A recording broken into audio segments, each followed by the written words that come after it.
Isabelle Roland présent. Thierry Rebouillot. Pouvoir à Pierre Guyenne.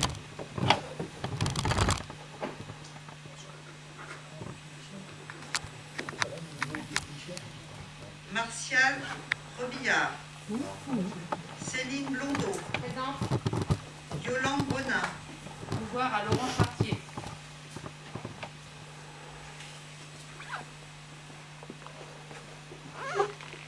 Jean-Luc Abraham. Pouvoir à Guénaël Gel.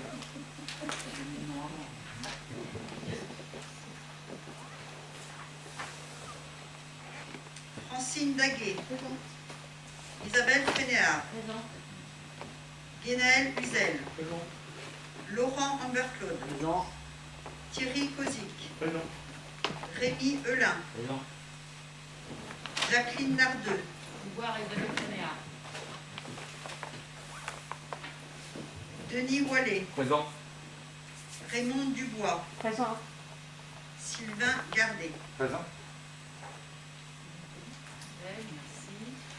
Alors, on va interrompre le conseil parce que Brahim va nous faire un bilan de jeunesse 5.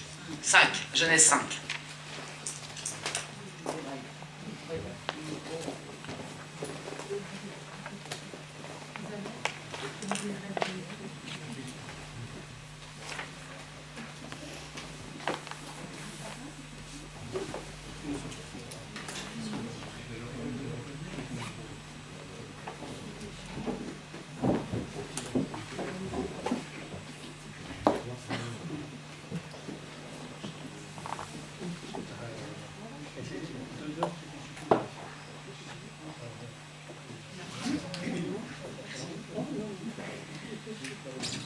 Bonsoir tout le monde. Bonsoir. Je me présente pour la deuxième fois devant le conseil municipal pour vous présenter cette fois-ci le bilan de Jeunesse 5. Il y a 2-3 ans, j'ai présenté déjà Jeunesse 4. Donc si vous souhaitez bien, je rappelle juste le contexte. Donc c'est dans le cadre de la coopération décentralisée, la ville d'Arnage s'est engagée dans le cadre de Jeunesse 4, il y a 3 ans peut-être maintenant. Ouais, peut-être plus. Avec le confinement, on a... Ouais. Donc le maire d'Arnage a sollicité le maire de Zerarten, une commune dans le Haut-Atlas au Maroc, ainsi que le maire de Sakaoumbang au Mali, de le suivre dans sa proposition pour mettre en place des projets de coopération décentralisée entre les 3 villes. Arnage, Maroc seulement, ça ne pouvait pas marcher parce qu'il y a déjà de la coopération bilatérale. Arnage, Mali, ça ne marche pas parce qu'en tout cas, ils n'étaient pas éligibles à ce dispositif. Par contre, tous les 3, Arnage, Sakayouba et Zerarten, c'était possible et c'est comme ça qu'on a démarré cette coopération. Donc, rappelle aussi que la MDH est un acteur dans ce dispositif, mais c'est la ville d'Arnage qui porte le projet et nous, on le met en œuvre comme opérateur pour la ville d'Arnage.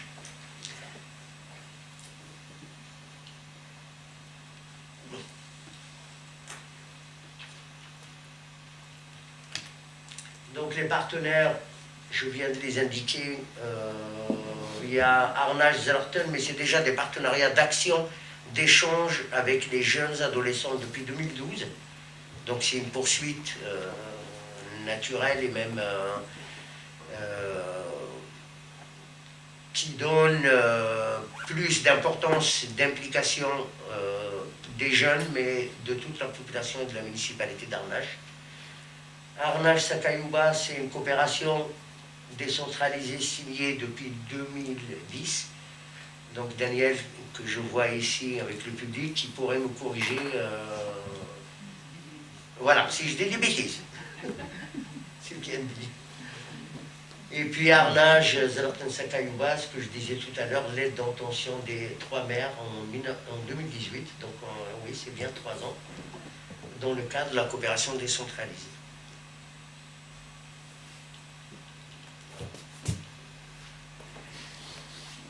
Là, ça quelques photos sur la rencontre des représentants de chaque pays en 2019 chez nous. Donc, il y avait les 2 maires et avec les représentants de l'association des amis de CHU, Centre hospitalier universitaire de Marrakech.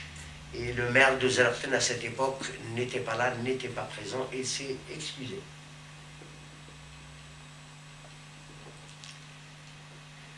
Les objectifs, c'est de promouvoir la citoyenneté et la solidarité internationale, développer le pouvoir d'agir, ouvrir les jeunes sur le monde, soutenir l'engagement des jeunes.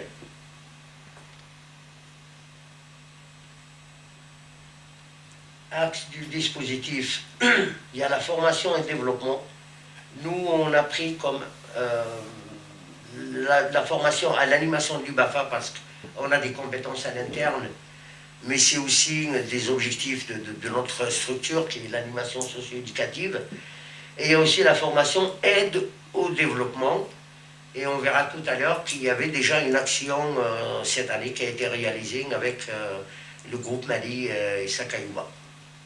Et puis le volontariat et mobilité internationale. On a le service civique, 5 Marocains, 6 Marocains pour Jeunesse 4 et 5 Marocains qui sont venus dans le cadre de Jeunesse 5. Rappelez-vous, au bout d'une semaine, les pauvres, ils étaient confinés. 5 jours avant le confinement qu'ils sont arrivés en France. Mais bon, et après le confinement, ils étaient quand même contents parce qu'ils ont travaillé pendant 3 mois, 4 mois dans les structures, le centre social et l'accueil de loisirs et le périscolaire de la ville d'Arnage.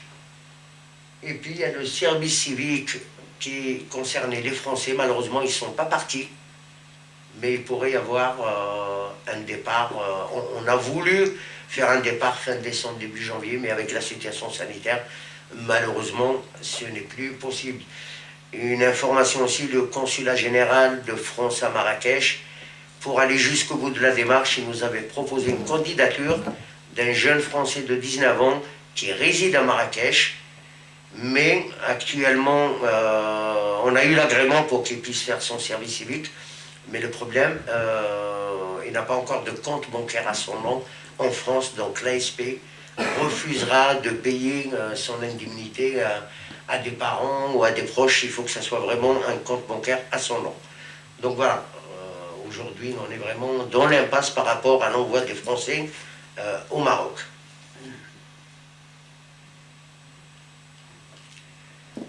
Axe formation, donc initialement prévu, formation BAFA et maraîchage en France pour les jeunes français, marocains et maliens.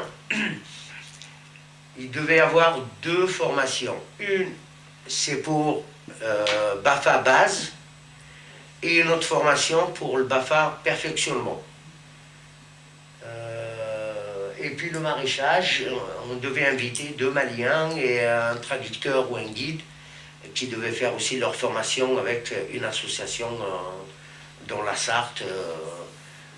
Daniel peut compléter tout à l'heure, ou Isabelle, concernant ce volet. Ces formations n'ont pas eu lieu en France pour des raisons qu'on connaît aussi, des raisons sanitaires, et on a tout fait avec notre partenaire Groupe Mali et avec nos partenaires au Mali et au Maroc pour voir s'il y avait la possibilité de délocaliser ces formations. Le ministère des Affaires étrangères nous a donné l'aval, nous a donné l'accord. Et ce qu'on avait fait, donc on a délocalisé ces formations sur place. Et finalement, je ne sais pas si c'est juste, si je le dis comme ça, la Covid ou le Covid nous a permis de toucher 3-4 fois plus le nombre de personnes prévues initialement s'ils venaient en France. 10 jeunes pour le BAFA ou le CAFA au Mali, 10 jeunes femmes pour le maraîchage au Mali et 16 jeunes Marocains à Zerten, alors qu'initialement ils étaient à peu près 2-3 à venir en France avec les 4-5 Français pour faire la mixité, pour faire un groupe français, malien et marocain.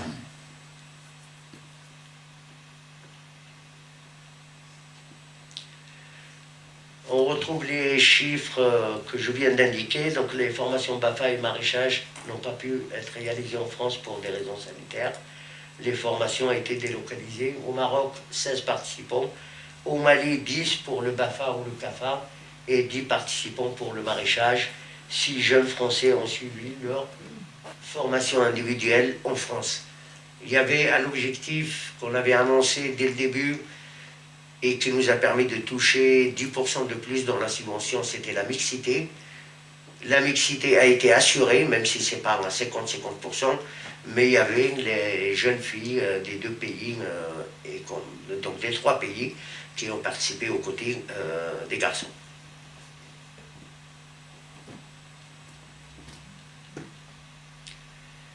Action finalement réalisée, une formation CAFA des animateurs socio-éducatifs de Sakayouba.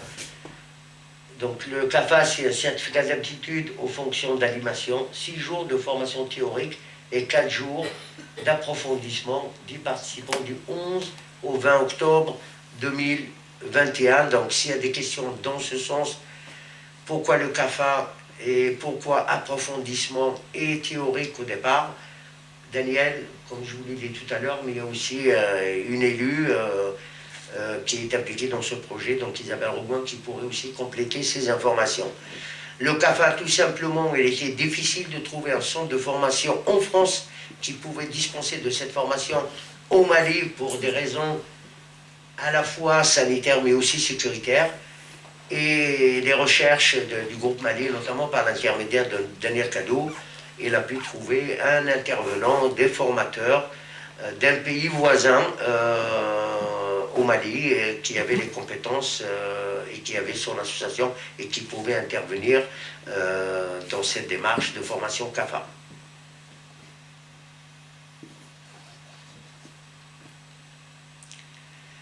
Bénéficiaires 10, organisme formateur, association RAGE 2D, Cameroun, lieu de formation Ségou, Mali, c'est une grande ville où Sakayouba est rattaché, durée de la formation, donc 10 jours, quelques photos, où on voit les jeunes maliens faire des animations en pratique. 2 projets travaillés par le groupe, appui à l'éducation des enfants de Sakayouba et éducation des adolescents de Sakayouba sur les méfaits du mariage précoce et des ETS. IST, pardon. Merci Serge.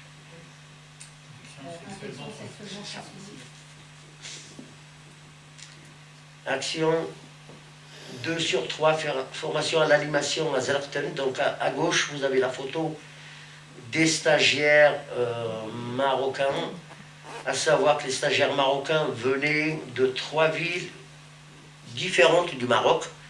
Donc de Zerten sur place, c'est des enseignants et des surveillants dans l'internat où il y a 400 enfants, où il n'y a pas du tout de l'animation justement à l'origine.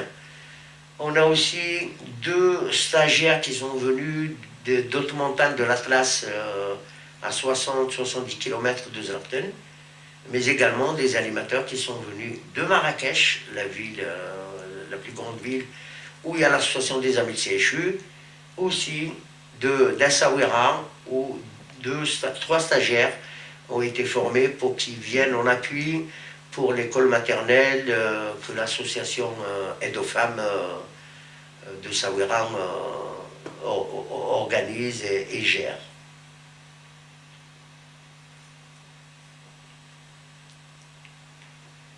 Bénéficiaire 16, donc il y avait Camille Laloyer qui a été recrutée comme intervenant prestataire, et Hélène Leray de chez nous, qui est coordinatrice famille et jeunesse dans la structure, en tout cas à l'époque, qui a répondu favorablement, qui a préparé avec Camille, qui sont allés dispenser cette formation. Le lieu, donc, c'est l'internat, durée de formation 6 jours sur place. Mais quand on dit 6 jours, c'est entre 10 et 12 heures de travail par jour, parce que la formation, il faut la faire au moins sur 8-9 jours, voire 10 jours.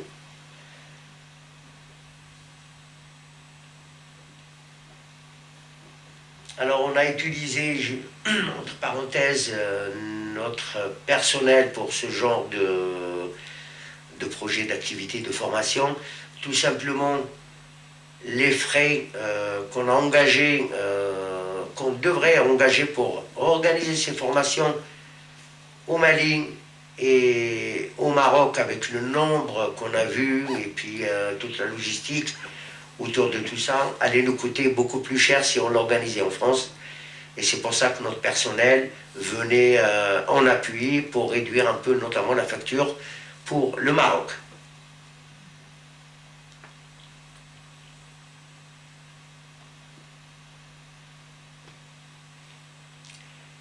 Aide au développement économique, les actions initialement prévues, ces formations aide au développement économique en France sur les projets portés par les femmes marocaines et maliennes. Ces actions n'ont pas pu être concrétisées en France en raison des circonstances sanitaires. Délocalisées au Maroc et au Mali, mais la formation au Maroc pour la gestion des coopératives n'a pas eu lieu.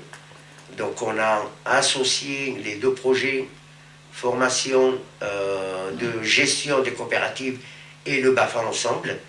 Par contre au Maroc, elle a eu lieu autour du maraîchage, au Mali, pardon. 10 participants, toutes les femmes. Là.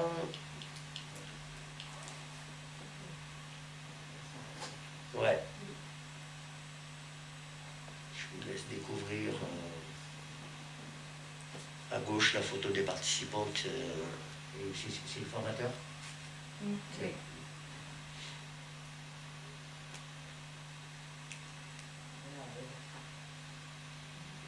Ouais, quelques photos sur de la pratique sur place. Et puis au milieu, une photo, ils sont toutes fiers avec leur diplôme de fin de stage. C'est des femmes qui viennent de villes différentes et qui vont dispenser elles-mêmes maintenant. Voilà, tout à fait. Ce sont des femmes qui viennent de villages aux alentours. Il y a deux objectifs et je voudrais que Daniel éventuellement me rejoigne pour qu'on puisse compléter. Donc elles ont pour objectif d'avoir suivi cette formation, mais ensuite de la dispenser à d'autres pour pouvoir effectivement obtenir les bonnes techniques. Daniel, à un autre moment, viendra peut-être vous présenter la totalité des documents qu'on a reçus, parce qu'on a reçu quand même des dossiers très complets sur ces journées de formation, dans laquelle on voit qu'il n'y a pas que les techniques maraîchères qui ont été vues. Il y a aussi des indications qui ont été données sur certains légumes, pourquoi ils cultivaient tel et tel légume, et ils y associaient le volet santé. C'est-à-dire qu'en l'occurrence, on a vu que le chou, c'était le médicament du pauvre, parce que le chou peut soigner un certain nombre de choses. Donc ça veut dire que derrière, on a différents projets avec la coopération décentralisée. C'est vraiment un projet de maraîchage, après avoir fait le constat effectivement qu'il y a du maraîchage, mais qui peut être optimisé. C'est développer des jardins de femmes, c'est aussi développer l'économie, parce qu'on s'aperçoit qu'il y a des moyens par ce biais-là de récupérer de l'argent et de rendre les femmes un peu plus autonomes. Et puis c'est aussi de pouvoir améliorer la santé au travers de la consommation, de la diversification, puisqu'on sait bien que les légumes chez eux, c'est pas quelque chose de courant dans leur alimentation. Daniel, des choses à rajouter? Non, sur ce volet-là, non. Sur le BAFA, peut-être ajouter que en fait, ça a développé aussi un partenariat entre la commune de Sacoïba et la grande ville de Ségou à côté. Parce qu'il y a dans les 10, il y en avait 2 qui venaient des structures notamment de centres sociaux de la grande ville de Ségou. Ça, c'est le premier point. Le deuxième aussi complément, c'est que cette formation BAFA ou CAFA, elle rentre pleinement dans le projet aussi de développement de la bibliothèque de Sacoïba. Voilà. On peut peut-être aussi rajouter qu'on a un groupe, une association de jeunes qui s'est construit là-bas. Et donc dans l'idée, c'est effectivement sur ces 10 jeunes, c'est trouver des compétences qui vont pouvoir aussi servir à Sacoïba, mais peut-être aussi ailleurs.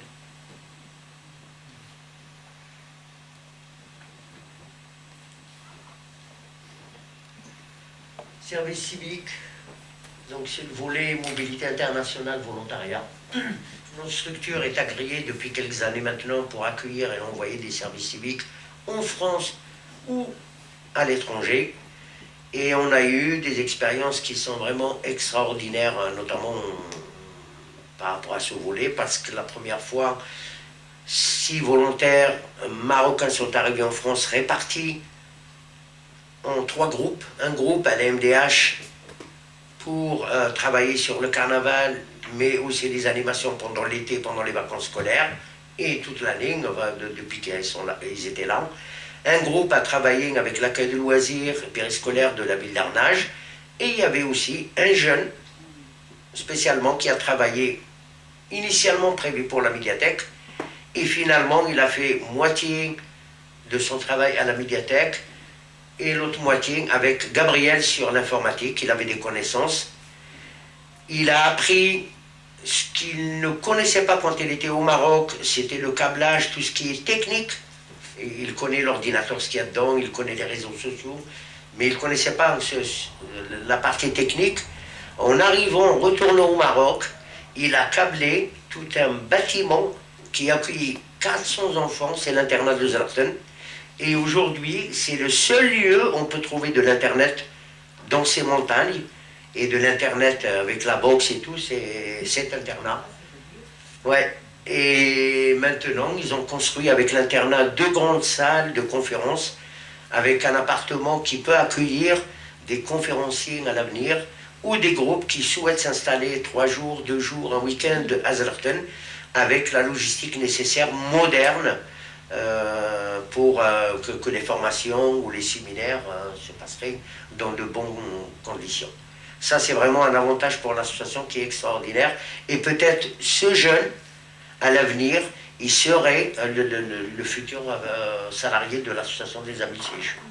Voilà. Alors, je voudrais revenir sur une page qui est passée rapidement tout à l'heure, c'est sur les financements de Jeunesse 5. Effectivement, on a du numéraire, mais on a aussi de la valorisation, comme tu viens de le citer avec Gabriel. Donc les financements pour Jeunesse 5, c'est le ministère de l'Europe et des Affaires étrangères, la ville d'Arnage, la Maison des Habitants Groupe Mali, la municipalité de Zerten, l'association des Amis du CHU de Marrakech et la municipalité de Sakoïba. C'est-à-dire que tous les acteurs ont aussi leur quote-part de financement, c'est-à-dire, alors bien évidemment à la hauteur des moyens, mais ça c'est hyper important. Et ce qu'on essaye surtout sur Arnage, c'est de la valorisation, parce que des choses comme ça, effectivement, payer une formation nous aurait coûté peut-être une blinde, alors que là, la valorisation grâce à Gabriel permet de faire un transfert de compétences dans d'autres pays. Donc j'avais prévu l'avant-dernière feuille de parler du budget et justement de la valorisation et combien a coûté réellement le budget de ce projet qui n'est pas seulement la somme que le ministère a donnée. Et puis, donc il y a 2 ans, c'est les 5 jeunes du service marocain qui sont arrivés du 1er, où ils ont séjourné du 1er mars au 31 août 2020, où ils ont participé notamment aux activités de l'été, les séjours, et puis les animations, les différentes animations dans la ville avec les tout petits, l'accueil de loisirs et les adolescents à la MDH. Bien sûr, j'ouvre une petite parenthèse. Grâce à un habitant arnageois, nous avons pu héberger ces Marocains pendant cette période-là, sans nous coûter, à part les charges du quotidien, ça ne nous a pas coûté. Donc, sans ces appartements de cet habitant arnageois, il était possible que ces Marocains ne pouvaient pas rester 6 mois en France, ou peut-être inviter que 2 ou 1 ou 3 maximum, au lieu de 5 et 6, parce que c'est les dépenses au niveau du logement étaient très importantes. Ouais.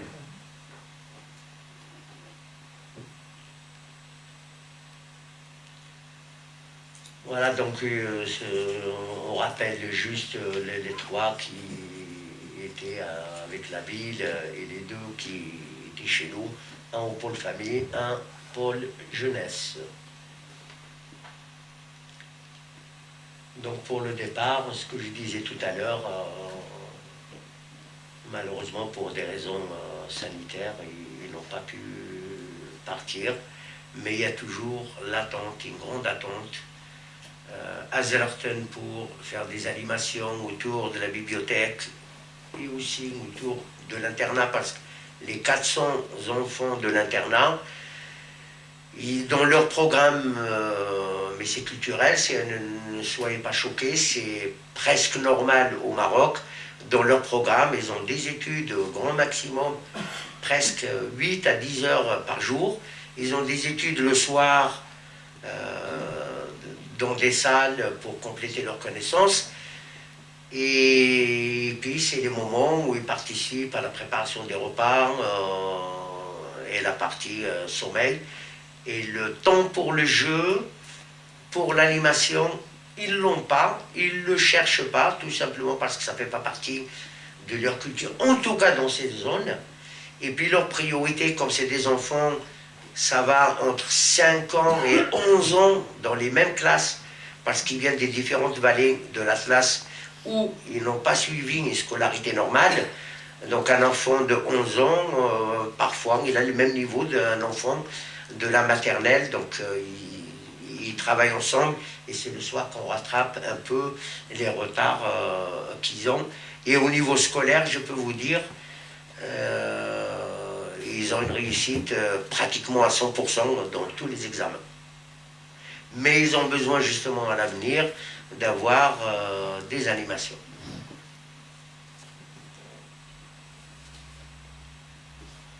Un petit récap, ce qui a été prévu, ce qui est réalisé à la droite.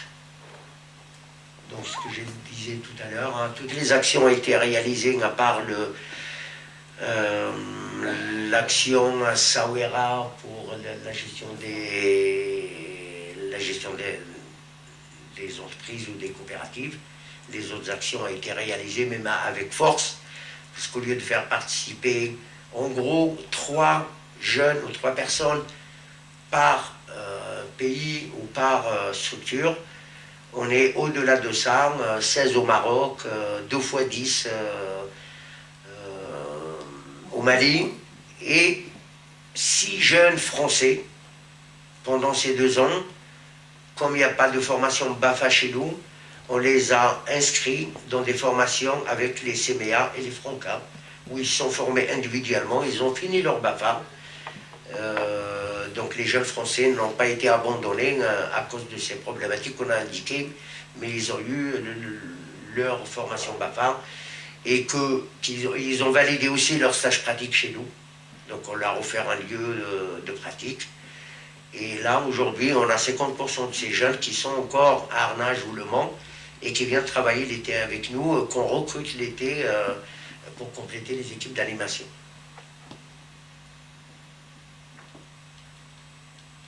Situation financière. Donc pour Jeunesse 4, on a eu 36 000 euros. Jeunesse 5, on a eu 39 800 euros.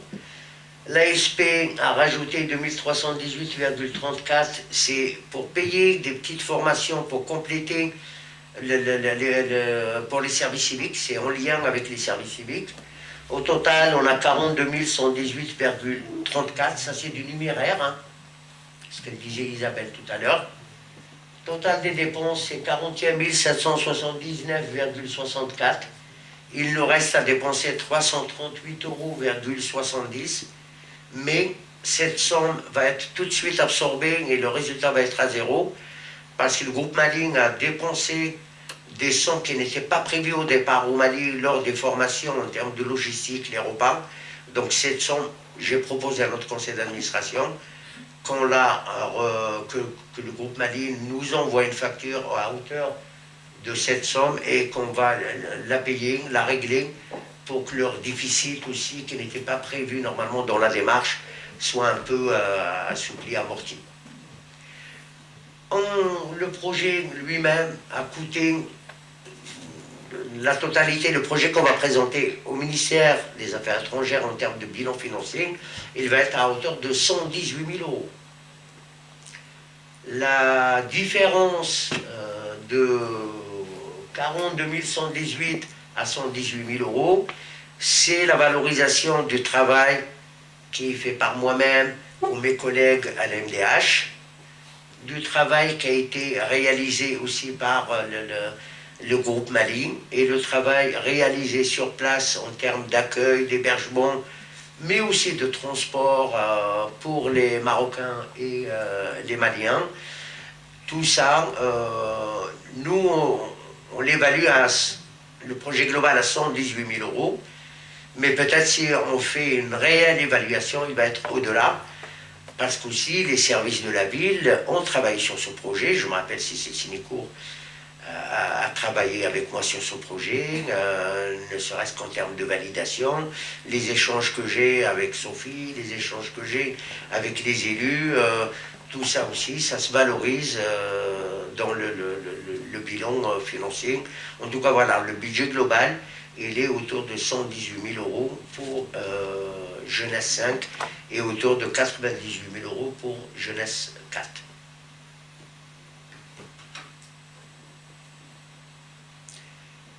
Ça, il est arrivé la veille ou le jour même que j'ai envoyé le bilan à la ville.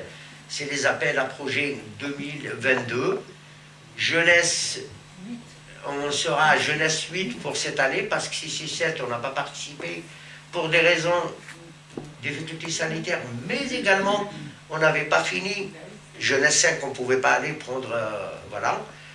C'est juste pour dire qu'il y a plusieurs appels en même temps. Et à partir de Jeunesse 8 et 9, ils ont inclus le sport dans la démarche, dans l'appel à projet, tout simplement pour des raisons et le faire en lien avec les Jeux Olympiques qui vont avoir lieu en 2024 à Paris. Voilà, donc il y a la thématique sport qui pourrait être intégrée dans les appels à projet qui sont nombreux. Il n'y a pas que Jeunesse 8, hein. Il y a aussi franco-tunisien, franco-libanais, franco-palestinien, égalité femmes-hommes et le sport biennal. Oui. Voilà, ces projets, ceux qui souhaitent déposer une demande, évidemment, il faut le savoir, c'est toujours la ville d'Arnage qui a la légitimité de déposer ou de demander des sous. Les acteurs associatifs ou établissements publics ou les services municipaux ou autres dans la ville, si la ville leur donne la possibilité de déposer au nom de la ville, ça pourrait passer aussi, après voilà, à condition que ça soit dans le cadre des objectifs définis dès le départ dans les appels à projets. Voilà, je vous remercie et puis j'attends vos questions. Merci beaucoup pour ce bilan. Ce qui est agréable de voir, c'est que malgré le contexte sanitaire, quand même, ça a pu se tenir d'une autre façon, mais j'ai envie de dire au moins la même qualité. En tout cas, pour avoir échangé avec les personnes du groupe Mali, très bénéfique. Donc le Jeunesse 8 va attaquer, si je comprends bien, ou il est déjà attaqué? Alors, non, il n'est pas attaqué. C'est prévu pour quand? C'est du 16 janvier à fin mars. D'accord. Pour se positionner. Ouais. D'accord. Donc on peut mandater la MDH, les associations, si on souhaite participer à Jeunesse 8. Ok. Vous avez des... Oui, monsieur Kozek. Merci à Brahim de la présentation. Je vois que les choses avancent. C'est vrai que c'est des beaux projets qu'on a menés il y a... Maintenant, ça fait 3 ans. Moi, ma question est la suivante. Donc là, il y a l'appel à projet. Je crois que c'est extrêmement intéressant. On voit que ça fonctionne. Par contre, j'ai souvenir, là, je n'ai pas la réponse, donc c'est pour ça que je pose la question. J'ai souvenir qu'entre Jeunesse 4 et Jeunesse 5, moi, j'avais fait état du besoin d'un personnel qui soit dédié à l'organisation du portage de ce projet. À l'époque, on avait recruté un jeune, qui était Camille, je crois. Camille, alors de ce que j'en comprends, je crois qu'il est plus dans la structure. Donc là, s'engager dans un... Est-ce qu'on a quelqu'un de spécifique? Parce que la difficulté, on l'avait vécu sur le Jeunesse 4, c'est que c'était Brahim qui portait toute la... Et moi, enfin, là, en tant que président, il y a un moment, j'avais dit que pour moi, je trouvais que c'était compliqué parce que ça nécessite des déplacements et des... alors, soit maintenant, il y a une organisation, c'est vrai que je vois ça de loin, mais ma question, c'est celle-là, c'est repartir. Moi, je suis très favorable à ce qu'on continue sur ces projets parce que ça permet d'avancer, et puis c'est vraiment des beaux projets. Moi, j'avais notamment demandé à l'époque qu'on puisse faire tout ce travail autour des femmes. Je vois que ça a vraiment bien avancé. Donc voilà, donc c'est plutôt ça. La question, c'est les moyens humains ici, parce que c'est quand même des projets très lourds à porter. Voilà. Aujourd'hui, les moyens humains, on ne les a pas encore parce qu'il nous manque un animateur qui n'est pas encore recruté. On pense le faire début de l'année. Mais la question de la participation de Brahim et de l'implication de Brahim dans l'appel à projet, il est malheureusement obligatoire. Il y a des thèmes, je ne peux pas m'extraire dans le cadre, les projets sont validés parce que justement le garant ou le porteur du projet au nom de la municipalité doit assurer quelques présences, pas toutes, mais il y a des présences où il doit être lui-même. Après, comment prendre le relais et faire le relais sur place ici C'est-à-dire bon. Juste pour comprendre, sur Jeunesse 5, c'était toi qui étais quand même le porteur de projet. Oui, et je suis allé à toutes les activités, à part une seule, c'était fini, c'était plus possible. C'est Daniel et Francine qui étaient dans le groupe travail qui sont allés rester sur place pour l'activité BAFA. Enfin, il y avait un grand groupe de... Donc ça peut être délégué, ça. Il y a quelques actions qui peuvent être déléguées, mais il y a des actions où les maires doivent se rencontrer, je dois être impliqué. Oui, c'est normal. Les visites, quand c'est de l'officiel, les élus et le consulat et tout ça, il doit être aussi présent. En tout cas, il y a des actions.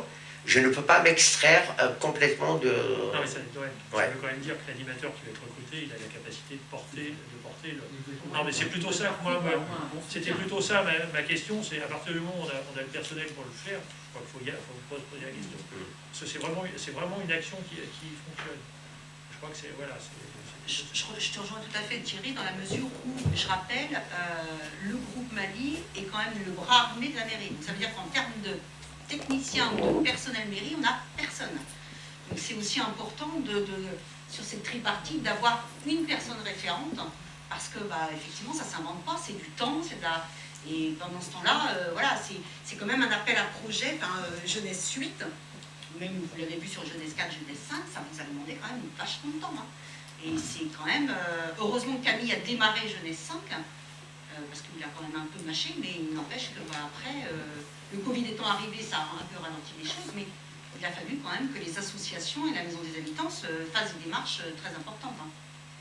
Pour les services civiques, il faut faire des formations en interne, il faut faire des formations en externe, il faut préparer les jeunes au départ et à l'accueil, et pour les autres formations et les autres projets, c'est tout ce qui est autour du contenu, tout ce qui est autour aussi de l'interculturel. Parce que les projets peuvent bien être portés, peuvent bien être mis en place, mais tout ce qui est le côté interculturel, si ça va faire naître plutôt de la problématique entre les publics, entre les jeunes, entre les cultures, ça ne serait pas nécessaire de faire ce travail. Le but aussi, c'est de travailler le côté interculturel et qui est plus dur pour rapprocher les personnes, pour rapprocher les publics et pour rapprocher les cultures. Et ça, malheureusement, c'est pas facile. C'est seulement ceux qui sont dans le domaine, notamment pour le Mali par exemple. Je ne peux pas travailler le côté interculturel parce que je suis très très loin de la culture africaine. D'où l'intérêt d'avoir une personne qui puisse sillonner les trois. Moi, je vais avoir une question parce que j'étais autour de la table pour le Jeunesse 5, mais pas décisionnaire. Donc là, le Jeunesse 8, il faut déjà savoir si on veut se positionner. On est d'accord, donc c'est une décision de conseil municipal qui va sûrement passer en délibération, je suppose? Non? Et pour ça, il faut quand même qu'on s'assure qu'on ait quelqu'un qui puisse le faire pour nous sans mettre en péril Je pense déjà au-delà de tout ça, il faut aussi s'assurer que tous les partenaires sont partants. que les partenaires soient partants et qu'il y ait On a la quelqu'un. maison des habitants, on a le Oui. Mali, Mais et qu'il y ait quelqu'un pour aider Brahim de façon à ne pas mettre en danger la MDH, puisqu'il est quand même directeur de la MDH, qu'on mandate déjà sur beaucoup de missions et qui réussissent très bien. Hein, l'un ne doit pas déséquilibrer l'autre, quoi. C'est pour ça que je suis intervenu, parce que moi j'ai vécu Jeunesse 4, et Brahim l'a porté tout seul, sauf que ça a été très bien porté, mais moi, la condition que j'avais posée sur Jeunesse 5, c'était de dire il faut qu'il y ait quelqu'un qui soit dédié, parce qu'on a besoin de Brahim pour faire vivre la structure, et notamment l'action du centre social sur le territoire. Voilà. Et sinon, je suis très favorable à ce qu'on s'engage. Moi, ce que je pense aussi, c'est qu'on a besoin, en tant que commune, et là pour la maison des habitants avec Brahim, au niveau du projet social territorial. Et là, il va y avoir énormément de travail aussi sur le projet social territorial et ensuite son projet social, parce que nous allons remettre à Brahim un travail qu'il doit faire. Et ça doit être fait en 2022, donc il va falloir vraiment qu'il puisse travailler aussi sereinement sur ce projet. Voilà. Donc c'est sûr que Brahim ne peut pas malheureusement se mettre en 4 ou 5 morceaux pour pouvoir travailler. Voilà. Pour aller dans le sens de ce que disait Brahim tout à l'heure, il est donc prévu un recrutement là, dès le début de l'année au niveau de la NDH. Et bien sûr qu'on ira choisir un profil qui aura l'autonomie et la solidité, en tout cas, pour pouvoir suivre ce dossier. Et bien sûr que dans le recrutement, ça fera partie de nos choix. C'est la capacité à justement libérer du temps de travail de Brahim, en tout cas à ne pas imposer du temps de travail supplémentaire à Brahim, surtout pour pouvoir mener ce projet. D'autant plus, pour aller dans ton sens, Élise, que 2022, c'est l'année bilan du projet social 2018-2022 et la construction du projet social 2023-2026. Donc c'est une année charnière importante pour la structure dont on aura besoin effectivement du directeur sur ces missions-là. Donc oui, j'assiste, le recrutement, prendre en compte la capacité à prendre en main en tout cas ce type de projet. Je dirais un dernier. Ce que je vois, moi, aujourd'hui, je vais être sincère, la situation sanitaire qui n'est pas encore stable. On ne sait pas d'ici avril ce qu'il va y avoir. Les projets qui vont arriver pour nos structures en termes de projet social, le bilan et la suite. Et le projet Jeunesse 8, tout ça en même temps, il me semble aujourd'hui, c'est un peu d'aller presque au risque de ne pas réussir la mission. Après, si la municipalité elle lui dit non, on y va et tout ça, on fera tout pour y arriver d'une manière ou d'une autre. Mais sinon, ma proposition est de se dire je fais un pont et on va postuler pour Jeunesse 9, à partir de l'année 2022, fin 2022. Si c'est plus prudent, oui, peut-être, plutôt que de mal le faire, surtout s'il y a le projet social à réécrire là, se donner le temps de faire ce qu'on a à faire et peut-être se positionner sur le prochain, oui. Après, voilà, c'est toi qui nous diras. Ce qui nous dira, c'est la capacité à recruter ou non quelqu'un qui a les reins suffisamment et les épaules suffisamment solides pour suivre le dossier. L'appel à projet doit être fait. Là, j'en ai marre. Jusqu'au mois d'avril. Jusqu'au 20 avril. D'accord. Il s'ouvre le 16. Ouais, donc si on arrive à recruter en début d'année, On sera en capacité de savoir si on peut porter ou pas le projet. Donc on va attendre ça. Voilà, c'est le recrutement qui va déterminer si on est en capacité ou non. Encore merci. Merci beaucoup.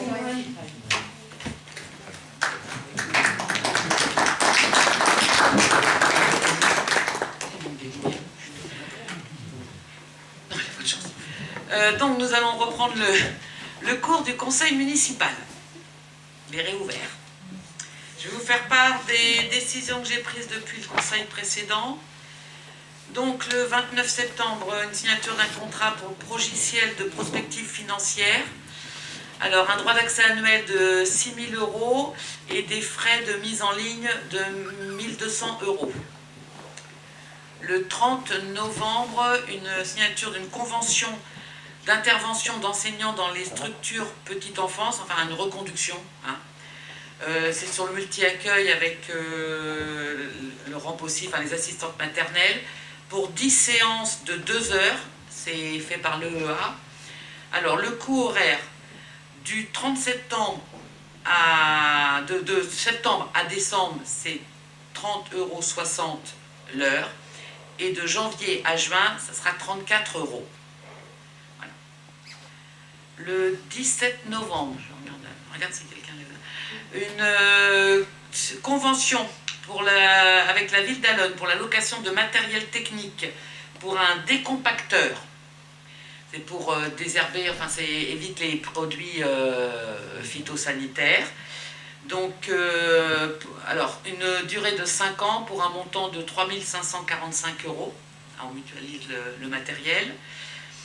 Le 22 novembre, une reconduction de convention de mise à disposition d'un marché de fourniture d'acheminement du gaz naturel et services associés passé sur le fondement des accords cadres à conclure avec l'UGAP. Donc c'est un renouvellement. C'est un dispositif qui est coordonné par le Mans Métropole. Le 26 novembre, un logiciel des gestions pour les services des ressources humaines, c'est le logiciel Cyril, pour un montant de 47 667,60 €. C'est toujours TTC, hein, les sommes que je vous donne.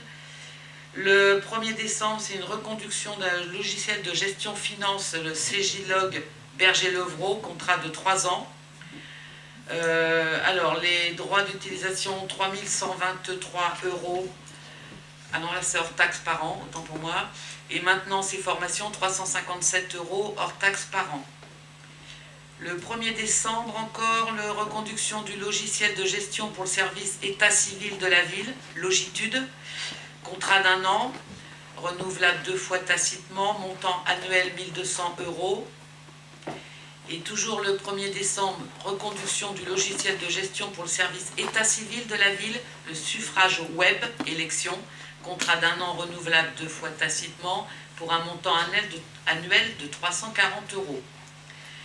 Et le 6 décembre, fonds de transformation numérique, là c'est un dépôt d'une demande d'aide pour un montant de 21 000 €.